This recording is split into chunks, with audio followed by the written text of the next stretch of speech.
తెలుగు భాషకి ఆదరణ తగ్గడం ఎందువల్ల? ప్రభుత్వ పాఠశాలలు, ప్రైవేట్ పాఠశాలలు 2002 వరకు అన్ని తెలుగు మీడియాలో నడిచేది. ప్రైవేట్ పాఠశాలలలోకి స్ట్రెంత్ తగ్గుతుంది అన్నప్పుడు వాళ్ళు తీసుకున్నటువంటి కొత్త అంశం ఏంటంటే పూర్తి ఇంగ్లీష్ మీడియం.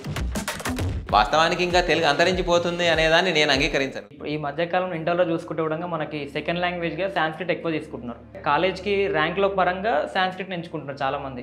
అసలు తెలుగు భాష ఇంటర్ కాలేజీలలో ఎక్కడ కనబడతలేదు సార్. ఆ ఇంజనీరింగ్లో కానీ మెడిసిన్లో కానీ అప్పుడు నీట్ పరీక్ష లేనప్పుడు వెయిటేజ్ ఇచ్చేవాళ్ళు.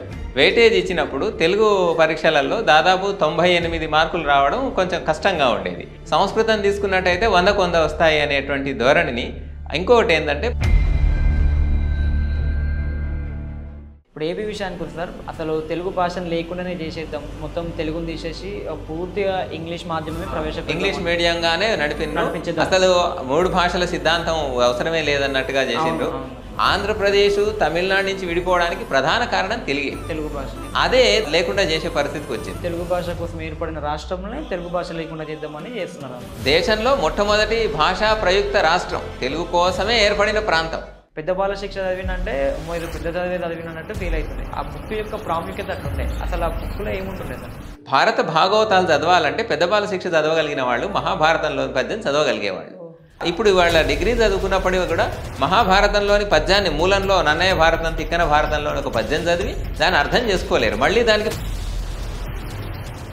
ఈ మధ్య తమిళనాడులో కూడా ఏదో ఉద్యమం కూడా జరుగుతుంది సార్. కేంద్ర ప్రభుత్వం హిందీని కంపల్సరీగా అంతే జాతీయ భాషగా హిందీ చేస్తారు అనే ఒక వదంతి తీసుకొచ్చిండ్రు. కాకపోతే జాతీయ భాష అనేది భారతదేశంలో 22 భాషలకు ఆ హోదా ఉంది.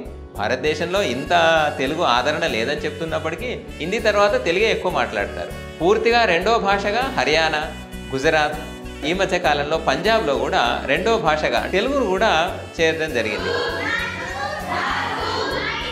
శ్రీకృష్ణదేవరాయలు కూడా ఈ ప్రాంతం అయితే కాదు, వాళ్ళు కూడా దేశ భాషలందు తెలుగు లెస్స అన్నారని అంటే మన భాష ఎంత ప్రాచీనమైన ఎంత గొప్పదని మనం తెలుసుకోవాలి.